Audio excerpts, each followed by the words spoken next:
ప్రార్థన చేసుకున్నాం. పరిశుద్ధ తండ్రి, దయగల శ్రేష్ఠ మీకు వేలాది వందనాలు నాయన తండ్రి. దేవాని మగతకాల ధ్యానంలో ఈ దిక్కు నాయన తండ్రి, మీరు ఇచ్చిన అవకాశాన్ని బట్టి, భాగ్యమును బట్టి మీకు ముందుగా వేలాది వందనాలు, స్తుతులు, స్తోత్రములు నాయన తండ్రి. మీరు వాక్యం ద్వారా మాతో మాట్లాడండి నాయన, మమ్మల్ని బలపరచండి, స్థిరపరచండి నాయన తండ్రి. అపోస్తుల కార్యములు 17వ అధ్యాయము ధ్యానం చేసుకొని చుండగా క్లుప్తంగా మీరు మాతో మాట్లాడి మా హృదయాలను బలపరిచి స్థిరపరచమని మా రాజును రక్షకుని యేసుక్రీస్తు నామమున నడి వేడుకుంటున్నాం తండ్రి, ఆమేన్. అందరికీ వందనాలండి. ముందుగా ఈ అవకాశం నాకు అనుగ్రహించిన దేవాది దేవునికి వేలాది స్తుతులు, స్తోత్రములు. అలాగే అయ్యగారికి, అమ్మగారికి నా వందనాలు, మీ అందరికీ నా వందనాలు. ఈరోజు మనం అపోస్తుల కార్యములు 17వ అధ్యాయము ధ్యానం చేసుకున్నాము. ఇప్పటి వరకు ఎన్ని అధ్యాయాలు అయిపోయినాయి? 16 అధ్యాయాలు ముగించుకున్నాము. అయితే ఇక్కడ మనం ఎవరి గురించి తెలుసుకుంటున్నామనంటే, అపోస్తులు అనేక ప్రాంతాలకు వెళ్ళి వాళ్ళు దేవుని యొక్క సువార్తను ప్రకటించిన వ్యక్తులుగా మనం చూస్తూ ఉన్నాము. దానిలో ఎక్కువగా వాడబడిన వారిలో పౌలు గారి గురించి మనం ధ్యానం చేసుకుంటూ ఉన్నాము. అయితే పౌలు గారి గురించి ఒక 2 విషయాలు చెప్పాలనుకుంటున్నాను. ముందుగా వాక్యంలోనికి వెళ్లే ముందు, పౌలు గారు ఒకే ఒక నిర్ణయాన్ని తీసుకున్నారు. ఏంటంటే, తను మారుమనసు పొంది బాప్తిసం తీసుకొని దేవునిలోకి వచ్చిన తర్వాత రక్షణ నుంచి పునరుద్ధానం వరకు ఏదైతే యేసుక్రీస్తు ప్రభు వారు మళ్ళీ తిరిగి ఇక్కడికి వచ్చి మనల్ని తన రాజ్యంలోనికి చేర్చుకోవడానికి తీర్పు దినం వస్తుందో దాన్ని మాత్రం ప్రకటించాలని ఆయన ఒక నిర్ణయంతో ఆయన సువార్తను ప్రకటించిన వ్యక్తిగా మనకి తెలుస్తుంది. అదే సువార్త ప్రకటన భాగంలోనే వీళ్ళు ఎలా వెళ్ళారంటే, అనేక ప్రాంతాలకు వెళ్ళి అక్కడ అన్యజనులకు మాత్రమే సువార్తను ప్రకటించాలని ఒక నిర్ణయాన్ని తీసుకున్నారు. తీసుకోవటం ద్వారా ఎక్కడెక్కడికి వెళ్ళేవారంటే, మహా పట్టణాలకు వెళ్ళేవాళ్ళు. అక్కడ ఎక్కడైతే ఎక్కువగా యూదులు ఉంటారో, మహాదేవాలయాలు ఉంటాయో, సమాజ దేవాలయాలు, అక్కడికి వెళ్ళి ఎక్కువగా సమాజ మందిరాల్లో, దేవాలయాల్లో, వీటిలో ఎక్కువగా సువార్తను ప్రకటిస్తూ ఉండేవారు. అయితే ఈరోజు మన 17వ అధ్యాయంలో మనం ధ్యానం చేసుకునే అంశంలో చూసినట్లయితే, ఇక్కడ మొదటి వచనంలో ఒకసారి చూసినట్లయితే, 17వ అధ్యాయము మొదటి వచనంలో చూసినట్లయితే, వారు అపిపోలి, అప్లోనియా పట్టణముల మీదుగా వెళ్ళి దెసలోనికకు వచ్చిరి. అక్కడ యూదుల సమాజ మందిరం ఒకటి ఉండెను. చాలండి. ఇక్కడ అపిపోలి అనేది, అపోలియా ఈ ప్రాంతాల గురించి చూసినట్లయితే, అపిపోలి అంటే 9 మార్గాలు కలిసిన ఒక ప్రాంతం అన్నమాట. ఇది ఇక్కడ మనం చూస్తున్నాం ఏథెన్స్, ఇక్కడ దెసలోనిక ఈ ప్రాంతం ఏంటంటే అప్పుడు రోమా రాజ్యానికి సంబంధించిన ఒక ప్రాంతం. ఇప్పుడు మన కృష్ణా జిల్లాలో మైలవరం ఎలా ఉందో అలా రోమా ప్రాంతానికి చెందిన దాంట్లో ఈ దెసలోనిక ప్రాంతం కూడా ఉంది. అయితే ఆ దెసలోనిక ప్రాంతానికి వెళ్ళడానికి ఈ యొక్క యూదులైతే, ధనవంతులైతే ఎవరైతే ఉన్నారో వాళ్ళు ఈ యొక్క మార్గాలను ఎంచుకున్నారంట. వాటిలో ఏంటంటే అపిపోలి అంటే 9 మార్గాలు కలిగిన ఒక ప్రాంతంగా చెప్పవచ్చు. ఇంకా తర్వాత అపిపోలియా అని చెప్పి చూసినట్లయితే, ఇది ఒక గొప్ప మహాపట్నం. ఇక్కడ వ్యాపారాలు చేయటానికి కానీ, చాలా వాణిజ్య పంటలైనా ఏదన్నా ఒక వ్యాపారం చేయటానికి ఇక్కడ ఈ ప్రదేశాన్ని ఎక్కువగా ఉపయోగిస్తూ ఉండేవాళ్ళు. దాని ద్వారా అలాంటి గొప్ప గొప్ప ప్రాంతాలలో ఎంచుకొని అక్కడ దేవుని పని చేయటానికి ధైర్యంగా ముందుకు వెళ్ళేవారు పౌలు గారు. మనం ఎలా ఉంటాము అని అంటే, ఒక క్రైస్తవులు అని చెప్పుకోవడానికి భయమేస్తూ ఉంటది మనకి. ఈ సందు దాటి పక్క సందుకి వెళ్తే మన క్రైస్తవులు అని చెప్తే వాళ్ళు ఏమనుకుంటారో అని చెప్పి మనం భయపడుతూ ఉంటాం. కానీ అన్యజనులు ఎక్కడున్నారో అక్కడికి వెళ్ళి అక్కడ సమాజ మందిరాల్లో ఆయన సువార్త ప్రకటించిన వారుగా మనం చూస్తూ ఉంటాము. ఇక్కడ చూసినట్లయితే యూదుల సమాజ మందిరము ఒకటి ఉండేది. అక్కడికి వెళ్ళి సువార్త ప్రకటించిన వారుగా మనకు కనపడుతూ ఉంది. అయితే ఇక్కడ 2వ వచనంలో చూస్తే, కనుక పౌలు తన వాడుక చొప్పున సమాజపు వారి యొద్దకు వెళ్ళి, క్రీస్తు శ్రమపడి మృతులలో నుండి లేచుట ఆవశ్యకమనియు, నేను మీకు ప్రచురము చేయు యేసే క్రీస్తయ్య ఉన్నాడనియు లేఖనముల నుండి దృష్టాంతములనెత్తి విప్పి చెప్పుచు వారితో 3 విశ్రాంతి దినములు తర్కించుచుండెను. ఇక్కడ ఆయన ఆ ప్రాంతానికి వెళ్ళాడు.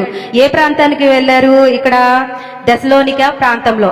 మొట్టమొదటిగా ఏ ప్రాంతంలోనికి అడుగుపెట్టారు? దెసలోనిక ప్రాంతంలోనికి అడుగుపెట్టారు. ఇక్కడ వెళ్ళిన తర్వాత ఈయన ఏం చెప్తున్నారంటే లేఖనానుసారంగా అక్కడ వివరించి చెప్తున్నారు. లేఖనానుసారంగా చెప్తున్నారు. ఈనాటి కాలంలో చూస్తే లేఖనానుసారంగా ఎవ్వరూ బోధ చేయట్లేదు, కానీ కొంతమంది సేవకులే బోధ చేస్తున్నారు. ఏదో కార్యాలు చేసేస్తేనో, ఏదో మహత్కార్యాలు చేసేస్తేనో అదే నిజమైన బోధ అని మనం అనుకుంటున్నాం. కానీ ఇక్కడ పౌలు గారు లేఖనానుసారంగా ఇక్కడ ఏ విధంగా అయితే మనం చూడవచ్చు, యెషయా ఏ విధంగా అయితే ప్రవచించారో, ఈ ప్రవచన రీతిగా ఏ విధంగా అయితే యేసుక్రీస్తు ప్రభువారు ఈ భూలోకానికి వచ్చారో ప్రతిదీ కూడా వాళ్ళకి ఒక విత్ ప్రూఫ్స్ తో చూపించారు. కానీ ఆయన నోటికి వచ్చింది ఏది చెప్పలేదు. చెప్పకుండా ఇక్కడ లేఖనానుసారంగా చెప్పారు కాబట్టి ఇక్కడ అక్కడ ప్రజలు విన్నవారుగా కనిపిస్తూ ఉన్నారు. 4వ వచనంలో చూసినట్లయితే వారిలో కొందరును భక్తి పరులకు గ్రీసు దేశస్తులో చాలా మంది ఘనత గల అన్న దానికి పుట్టినోట్లో చూసినట్లయితే ప్రముఖులకు స్త్రీలలో అనేకులను ఒప్పుకొని పౌలు శీలను కలుసుకొనిరి. ఇక్కడ ఆయన బోధించిన సువార్తను అందరు అంగీకరించారని నేను చెప్పట్లే, కానీ కొంతమంది ఎవరైతే నిజంగా దేవుని ఆత్మ వారిలోకి వెళ్ళి వారి హృదయాలు తెరవబడినాయో వారు మాత్రం వెంటనే దాన్ని గ్రహించారు. వెంటనే పౌలు శీలల దగ్గరికి వచ్చి ఇంకా తెలుసుకోవాలి, ఇంకా దేవుని గురించి ఇంకా తెలుసుకొని ఇంకా బోధించాలి అని ఒక ఆసక్తితో వాళ్ళని వెంబడించిన వారుగా కనిపిస్తున్నారు. ఇప్పుడు ఒక సేవ చేస్తున్నారు అని అంటే సేవకుడు అంటే ఇష్టపడే వాళ్ళు ఉంటారు, సేవకుని తిరస్కరించే వాళ్ళు ఉంటారు, వెనక నుంచి విమర్శించే వాళ్ళు ఉంటారు. ఇక్కడ కూడా ఈయనకి అనేక ఇబ్బందులు ఎదురైనాయి. ఈయన వాక్యం నచ్చిన వారేమో ఈయన వెంట వచ్చారు, ఇంకా దేవుని గురించి తెలుసుకున్నారు.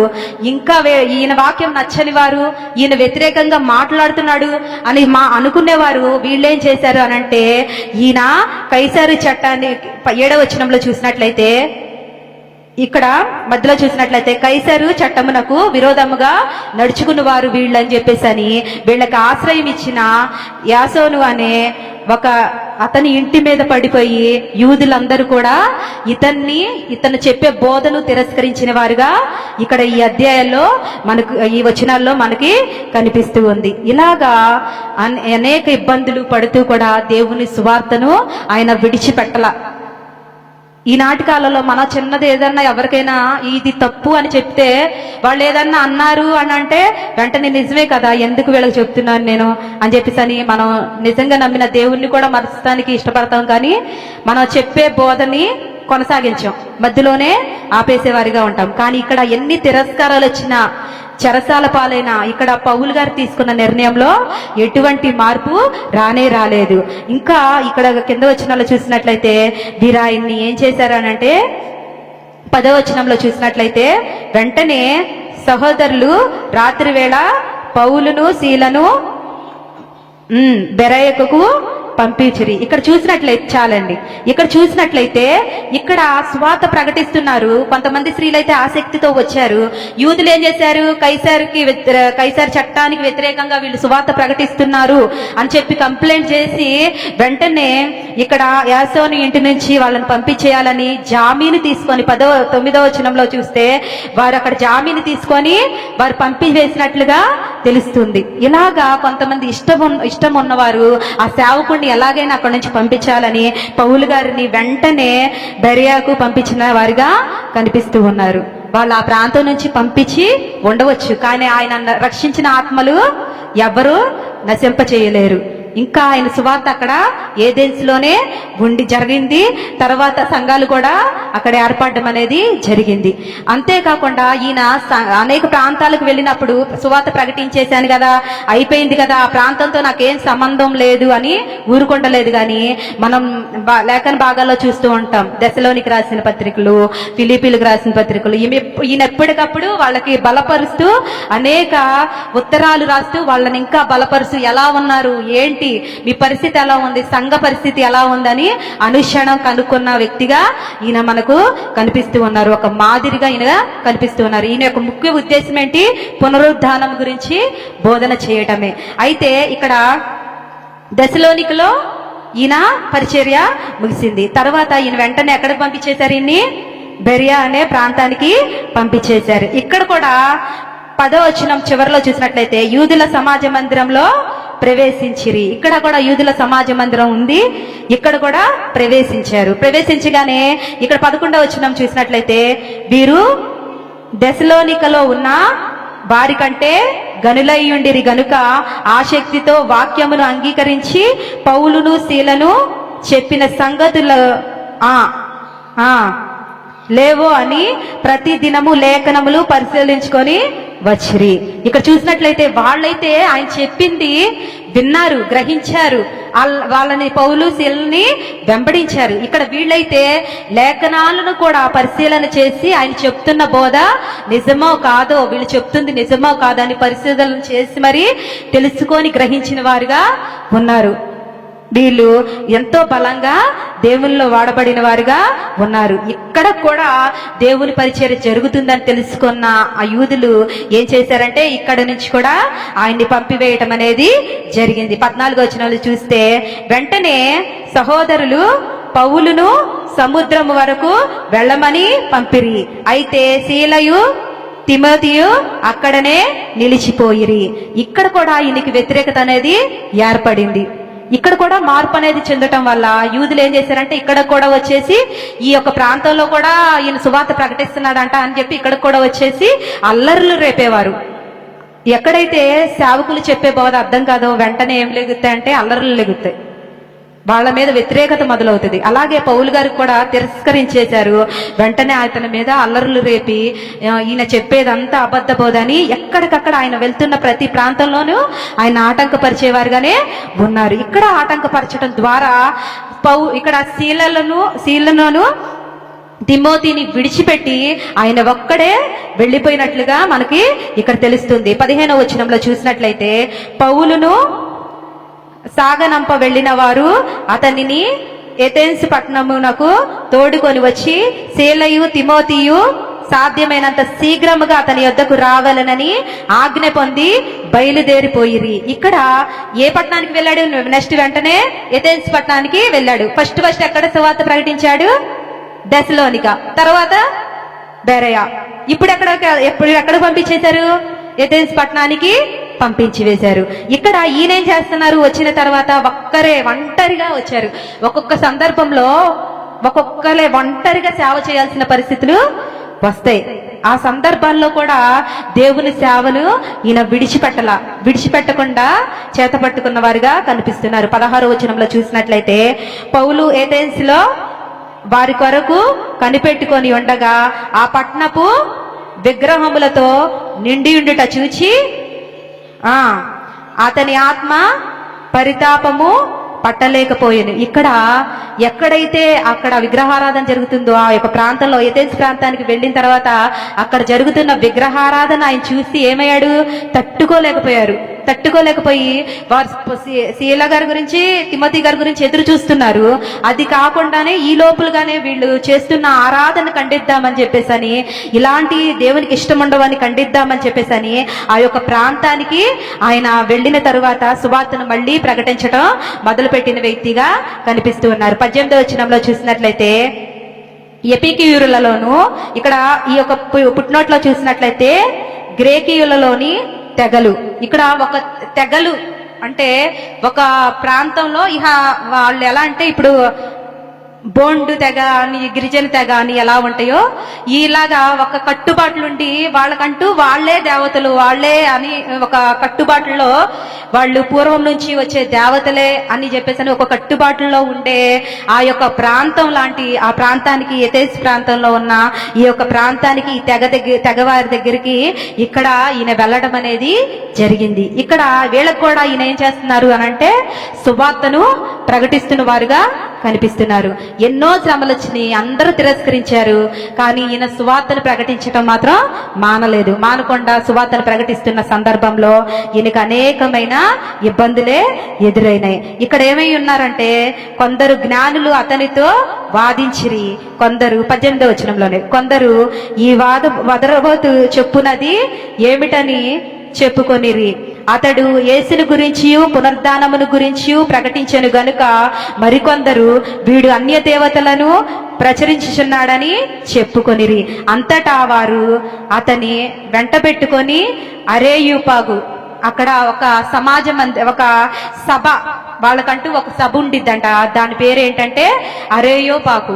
అక్కడికి ఈయన తీసుకెళ్లి వాళ్ళకి నచ్చిన క్వశ్చన్స్ ఈయన అడుగుతున్నారు. ఈయన సమాధానం చెప్పాలి. వాళ్ళకి ఆ తెగవారు అడుగుతున్నారు, వాళ్ళకి ఈయన సమాధానం చెప్పాలి. ఆ రీతిగా ఈయన్ని ఇబ్బంది పెట్టిన వారుగా కనిపిస్తూ ఉన్నారు. కానీ బోధ చేసే విషయంలో వాళ్ళకి ఇబ్బంది కలగకుండా ఈయన ఏ రీతిగా బోధించారు అని అంటే, ఒకసారి 22వ వచనంలో చూసినట్లయితే, పౌలు అరేయుపాకు మధ్య నిలిచి ఉన్న దేమనగా, ఏదెన్సు వారులారా, మీరు సమస్త విషయంలో అతి దేవతాభక్తి గలవారై ఉన్నట్లు నాకు కనబడుచున్నది. మీరు భక్తి కలిగిన వాళ్ళే, మీరు భక్తి కలిగిన వాళ్ళు, చాలా భక్తి కలిగిన వాళ్ళని నాకు కనబడుతుంది అని చెప్పేసి అని ముందుగా ఒక మాట అన్నారు. తర్వాత ఏమని మాట్లాడుతున్నారంటే, నేను సంచరించుచు మీ దేవత ప్రతిమలను చూచుచుండగా ఒక బలిపీఠము నాకు కనబడెను. అక్కడ ఒక బలిపీఠం కనపడింది. మీ దేవతలన్నిటినీ నేను పరిశోధన చేస్తుంటే అక్కడ ఒక బలిపీఠం నాకు కనిపించింది. దాని మీద తెలియబడని దేవునికి అని రాయబడి ఉన్నది. కాబట్టి మీరు తెలియక దేనియందు భక్తి కలిగి ఉన్నారో దానినే నేను మీకు ప్రచురించుచున్నాను. ఏది మీ బలిపీఠం దగ్గర ఏమని రాసింది? తెలియబడని దేవునికి ఈ బలిపీఠం అని రాసిపెట్టి ఉంది. ఆ తెలియని దేవుడు, మీకు ఎవరు తెలియదో ఆ దేవుడిని నేను ప్రకటించడానికే వచ్చాను అని చెప్పేసి అని వాళ్ళ మార్గంలోకి వెళ్ళి వాళ్ళని తిప్పి మళ్ళీ దేవుని వైపు తిప్పిన వ్యక్తిగా కనిపిస్తున్నారు. అంత చక్కగా వాళ్ళతో మాట్లాడి మళ్ళీ వాళ్ళని ఇక్కడ మాట్లాడి దేవుని యొక్క గొప్పదనాన్ని ఇక్కడ వివరిస్తున్న వ్యక్తిగా కనిపిస్తూ ఉన్నారు. ఇక్కడ 24వ వచనంలో చూసినట్లయితే, జగత్తును అందలి సమస్తమును నిర్మించిన దేవుడు తానే ఆకాశమునకు భూమికిని ప్రభువై ఉన్నందున హస్తకృత్యములైన ఆలయములలో నివసింపడు. ఆయన అందరికీ జీవమును ఊపిరిని సమస్తమును దయచేయువాడు గనుక తనకు ఏదైనాను కొదవై ఉన్నట్లు మనుషుల చేతిలో సేవింపబడివాడు కాడు. ఇక్కడ మీరు విగ్రహారాధన చేస్తున్నారు, అది తప్పు, అది అని తిరస్కరించలేదు. ఇక్కడ ఏం చెప్తున్నారు అని అంటే, ఆయన ఒక మనిషి చేతిలో చేయబడేవాడు కాదు. ఆయన సర్వాంతర్యామి, ఎక్కడైనా ఆయన ఉంటాడు. ఏ ఆపద వచ్చినా ఉంటాడు. ఏ నిర్మించబడిన చిన్న చిన్న వాటిల్లో ఉండడు. ఆయన సర్వము సృష్టించిన వాడు కాబట్టి ఎక్కడైనా ఆయన ఉంటాడు అని చెప్పేసి అని వాళ్ళకి వివరంగా చెప్తున్న వ్యక్తిగా ఇక్కడ కనిపిస్తూ ఉన్నాడు. 29వ వచనంలో చూసినట్లయితే, కాబట్టి మనము దేవుని సంతానమై ఉండి మనుషుల చమత్కార కల్పనము వలన మలచబడిన బంగారమైనను వెండినైనను రాతినైనను దేవతత్వము పోలి ఉన్నదని తలంపకూడదు. ఇక్కడ ఆ యొక్క విగ్రహంలోనే దేవుడు ఉన్నాడు, దీంట్లోనే దేవుడు ఉన్నాడు అని ఒక నిర్దిష్టంగా మనం ఉండకూడదు. కానీ దేవుడు నేను మొరపెడితే నాకు ఉత్తరం ఇచ్చే దేవుడు అని చెప్పేసి అని మనం నమ్మి మనం ప్రార్థించాలి అని చెప్పేసి అని వాళ్ళకి బోధిస్తున్న వ్యక్తిగా కనిపిస్తూ ఉన్నారు. ఇక్కడ 30వ వచనంలో చూసినట్లయితే, ఆ అజ్ఞాన కాలమున దేవుడు చూడనట్టుగా ఉండెను. ఇప్పుడైతే అంతటా అందరూ మారు మనసు పొందవలనని మనుషులకు ఆజ్ఞాపించుచున్నాడు. ఖచ్చితంగా ఏం చేయాలి? ఏ విగ్రహంను ఆరాధించాము, మనకి ఏముందిలే అని చెప్పేసి అని మన నిర్లక్ష్యంగా ఉండకూడదు. కానీ మనం ఏమి చేయాలంటే నిత్యము ఆరాధిస్తూ మారు మనసు అనేది పొందాలి. మన క్రియలను సరి చేసుకోవాలి. మన ప్రతిదీ సరి చేసుకొని ఆయనలో స్థిరంగా ఉన్నప్పుడు ఆయన మనల్ని కొనియాడబడతాడు. మనం ఆయన్ని కొనియాడబడినప్పుడు మనం గణపరచబడతాము, దేవుడు కూడా మహిమ పొందుతాడు అని చెప్పేసి అని ఇక్కడ చెప్పడం అనేది జరుగుతుంది. మారు మనసు పొందవలెనని మనుషులకు ఆజ్ఞాపించుచున్నాడు. మారు మనసు అనేది ఖచ్చితంగా మనకు అవసరము అని చెప్పేసి అని ఇక్కడ వాళ్ళకి వివరించడం అనేది జరిగింది. ఎందుకయ్యా మారు మనసు పొందాలి, ఎందుకయ్యా బాప్తిసం తీసుకోవాలి అని అంటే 31వ వచనంలో చెప్తున్నారు, ఎందుకనగా తాను నియమించిన మనుషుని చేత నీతిని అనుసరించి భూలోకమునకు తీర్పు తీర్చబోయేడి యొక్క దినము నిర్ణయించి ఉన్నాడు. మృతులలో నుండి ఆయనను లేపినందున దీన్ని నమ్ముటకు అందరికీ ఆధారము కలగజేసి ఉన్నాడు. ఇక్కడ ఆధారాలు ఉన్నాయి. ఖచ్చితంగా ఆయన వస్తాడు. అని చెప్పేసి అని వీళ్ళకు కూడా వివరించి చెప్పడం అనేది జరిగింది. మారు మనసు పొందండి, మీరు మారండి, దేవుడు అన్ని చోట్ల ఉంటాడు, ఒక విగ్రహాల్లోనే కాదు అని చెప్పేసి అని వాళ్ళ మార్గంలోకి వెళ్ళి వాళ్ళని దేవుని వైపుకు తీసుకొచ్చిన వ్యక్తిగా, అంత తెలివిగా బోధించిన వ్యక్తిగా, అంత జ్ఞానం కలిగి దేవుని అందు భయభక్తులు కలిగి బోధించిన వ్యక్తిగా ఇక్కడ పౌలు గారు మనకి కనిపిస్తూ ఉన్నారు. 32వ వచనంలో చూసినట్లయితే, వృద్ధుల పునరుద్ధానము గురించి వారు వినినప్పుడు కొందరు అపహాసించిరి, మరికొందరు దీని గురించి నీవు చెప్పినది ఇంకోసారి విందుమని చెప్పిరి. అలాగుండగా పౌలు వారి మధ్య నుండి వెళ్ళిపోయెను. సేవకులుగా, సేవకురాళ్ళుగా, విశ్వాసులుగా మన పని ఏంటంటే చెప్పాలి, బోధించాలి. విన్నది వినకపోయింది వాళ్ళ ఇష్టం, కానీ ఇక్కడ బోధించారు. బోధించినప్పుడు కొంతమంది ఏమన్నారంటే అది తప్పు అని తిరస్కరించారు. కొంతమంది ఏం చేశారంటే ఇంకోసారి వింటాంలే, మళ్ళీ ఒకసారి వచ్చినప్పుడు వింటాంలే అని వెళ్ళిపోయారు. చెప్తున్నది ఏదైనా సరే మన కోసమే దేవుడు మాట్లాడుతున్నాడు. దేవుని యొక్క మందిరానికి వెళ్తున్నామంటే దేవుడు మనతోనే మాట్లాడుతున్నాడు, మన కోసమే మాట్లాడుతున్నాడు అని ఒక నమ్మకంతో వచ్చి వినాలి. అంతేగాని నా పక్కనున్న ఆమె కోసం ఈరోజు అయ్యగారు మాట్లాడారు, అయ్యగారి ద్వారా దేవుడు మాట్లాడిచ్చాడు, నా పక్కనున్న వాళ్ళతోనే మాట్లాడారు, నాతో కాదు అనే నిర్లక్ష్య భావం అనేది ఉండకూడదు. ఇక్కడ మారు మనసు తీసుకోవాలి. ఎలా తీసుకోవాలి? ఇక్కడ వీళ్ళు ఏం చేస్తున్నారు, ఇంకోసారి చూద్దాంలే, ఇంకోసారి వింటాంలే అని వెళ్ళిపోతున్నారు. ఆ నిర్లక్ష్య భావం అనేది క్రైస్తవులుగా మన జీవితాల్లో ఉండకూడదు. మారు మనసు పొంది బాప్తీసం తీసుకొని దేవుని యొక్క రక్తంలో కడగబడాలి. ఆ రక్షణను పునరుద్ధానం వరకు కూడా చేత పట్టుకొని ఉండాలి అని చెప్పేసి ఇక్కడ పౌలు గారు ఉద్దేశం అనగా చెప్పబడుతుంది. ఈయన వెళ్ళిన ప్రతి ప్రదేశంలో కూడా ఎక్కువ రోజులుండి ఆయన బోధించిన సందర్భం అయితే లేనే లేదు. దశలోనికలో ఇక్కడ చూసినట్లయితే ఆయన ఎన్ని దినములు ఉన్నారంటే 3 దినములోనే ఉన్నారని చెప్పేసి అని 3వ వచనంలో చెప్పబడుతుంది. 3 విశ్రాంతి దినములు మాత్రమే ఉన్నారు అని. సుమారు ఒక 3 వారాలు ఉన్నారు, కానీ అనేక ఆత్మలను అక్కడ రక్షించారు. ఇక్కడ బెరయాలో చూసినట్లయితే కొన్ని దినములు మాత్రమే ఉన్నారు, అక్కడ కొన్ని ఆత్మలను రక్షించిన వారిగా కనిపిస్తున్నారు. ఎథెన్స్ లో ఎక్కువ ఆత్మలను రక్షించలేకపోయారు, కానీ ఇక్కడ కూడా ఆయన బలంగా సువార్తను ప్రకటించిన వ్యక్తిగా మనకి కనిపిస్తూ ఉన్నారు. వీళ్ళు కొంతమంది ఈయన చెప్పేది తప్పు అని వాదించారు, కొంతమంది ఇంకోసారి విందుమని వెళ్ళిపోయారు.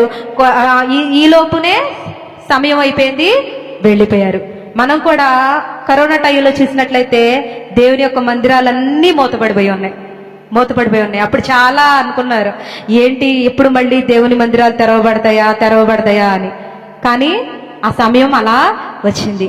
మనం దేవుణ్ణి ఎప్పుడైతే నిర్లక్ష్యం చేస్తాం, రానున్న కాలంలో సువార్త ప్రకటించడానికి ఎవ్వరు కూడా ఉండరు. మన సువార్త ప్రకటించాలని, దేవుని వాక్యం దొరికితే బాగుండని, బైబిల్ దొరికితే బాగుండని, లేకపోతే ఇంకా ఎవరైనా మనకి దేవునిలో బలపరిస్తే బాగుండని వెతికి వేసారిపోయి విసిగి చెందే రోజులు వస్తాయి. అలాంటి దుర్దినముల్లోకి మనం వెళ్ళలేక ముందుపే మనం ఉన్న సమయాన్ని సద్వినియోగం చేసుకోవాలి.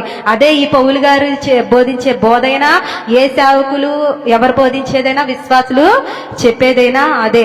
సమయం ఉన్నప్పుడే మనం మారు మనసు తీసుకోవాలి, బాప్తీసం తీసుకోవాలి. ఇక్కడ ప్రతి సంఘంలోనూ ఆయన్ని స్వీకరించిన వారు ఉన్నారు, వ్యతిరేకించిన వారు ఉన్నారు, విమర్శించి శిక్షకు గురి చేసిన వాళ్ళు ఉన్నారు. కానీ శిక్షకు గురి చేసిన వాళ్ళ మీద పగ తీర్చుకుందామని అక్కడ ఆగిపోలా. అలా అని చెప్పేసి అని వింటున్నారు కదా అని చెప్పేసి ఆ ప్రాంతంలోనే ఉండలేదు. కానీ ఆయన సువార్త ప్రకటించే పనిలో ఎప్పటికప్పుడు అనేక ప్రాంతాలు తిరిగి బలంగా దేవుని సువార్తను ప్రకటించిన వ్యక్తిగా ఉన్నారు. చివరిగా 34వ వచనంలో చూసినట్లయితే, అయితే కొందరు మనుషులు అతన్ని హత్తుకొని విశ్వసించిరి. వారిలో అరేయుపగ్నీయుడైన గీతుడైన డియోనిసియు, డామరి అను ఒక స్త్రీయు, వీరిలో కూడా మరికొందరును ఉండిరి. ఇక్కడ చూసినట్లయితే ఇక్కడ 3 వ్యక్తులు మనకి కనిపిస్తున్నారు. వీరు తప్ప ఏథెన్స్ లో ఎవరు మార్పు చెందలేదు. వెంటనే ఇక్కడ పౌలు గారి దగ్గరికి వచ్చి వాళ్ళు మార్పు చెందిన వ్యక్తులుగా ఇక్కడ కనిపిస్తూ ఉన్నారు. మన జీవితంలో కూడా మనం ఎలా ఉండాలి అని అంటే, ఇక్కడ విశ్వాసంతో ఇద్దరు ముగ్గురైనా దేవుని తెలుసుకుందామని వచ్చిన వారుగా మనం ఉండాలి. కానీ దేవుని తిరస్కరించేవారుగా, ఇంకోసారి చూద్దాంలే, ఇంకోసారి మన జీవితంలో దేవుడు అవకాశం ఇస్తాడులే అని మనం నిర్లక్ష్యంగా ఉండనేకూడదు. దేవుడు మనకి ఎన్నో కార్యాలు చేస్తున్నాడు. ఎన్నో ఆర్థిక సమస్యల నుంచి లేవనెత్తుతున్నాడు, అప్పుల భారం నుంచి లేవనెత్తుతున్నాడు, ఎన్నో ఇబ్బందుల నుంచి, అనారోగ్య సమస్యలు లేని కుటుంబమే లేదు. అయినప్పటికీ అనారోగ్య సమస్యల నుంచి, ఎన్నో సమస్యల నుంచి లేవనెత్తుతున్న వాడుగా మనకు దేవుడు కనిపిస్తున్నాడు. కానీ మనం చేస్తున్నది ఏంటంటే, ఆయన ఎందుకు కృతజ్ఞత కలిగి జీవించట్లేదు, కానీ నిర్లక్ష్య భావంతో ఉంటున్నాం. శ్రమలు వస్తాయి, కానీ ఆ శ్రమలను తట్టుకొని జయించగలిగే శక్తి ఆ దేవుడు మనతో ఉండి మనకిస్తాడు. మనతోనే ఉంటారు, మనతోనే ఉండి ఆ వాటిని జయించే శక్తి మనకిస్తారు. కాబట్టి మనం ఎవరు చెప్పిన ఆ వాక్యాన్ని మనం తీసుకొని, అది నా గురించే చెప్పాడు, దేవుడు నాతోనే మాట్లాడారు అని చెప్పి మనం దాన్ని గ్రహించి ఆ రోజు అప్పుడు మారు మనసు పొంది మన రక్షణలోకి వచ్చి ఆ రక్షణని మళ్ళీ నిర్లక్ష్య భావంతో ఉండేవారుగా ఉండకూడదు. అది ఇంకా పెద్ద శాపము. అలా అస్సలే ఉండకూడదు. దాన్ని చేతపట్టుకొని తిరిగి యేసుక్రీస్తు ప్రభువారు వచ్చేంత వరకు కూడా మన రక్షణని కాపాడుకొని ఒక నీతిమంతులుగా, దేవుణ్ణి కనపరిచేవారిగా, మంచి సాక్ష్యం కలిగి మనం జీవించే బిడ్డలుగా ఉంటేనే దేవుని బిడ్డలుగా మనం మంచి సాక్షి జీవితం కలిగిన వారుగా, దేవుడు కూడా మన పట్ల ఎంతో సంతోషించేవారుగా ఉంటారు. అలాగే ఇతరులు కూడా మన గురించి విన్నప్పుడు వాళ్ళ ప్రవర్తన ఇలా ఉంటది కాబట్టి మారాలి అని చెప్పేసి మనం చెప్పే మాట కూడా వింటారు. కాబట్టి మనం ఖచ్చితంగా దేవునిలో ఎదిగే బిడ్డలుగా ఉండాలి. ఈ చిన్న వాక్యం దేవుడు దీవించును గాక. ప్రార్థన చేసుకుందాం.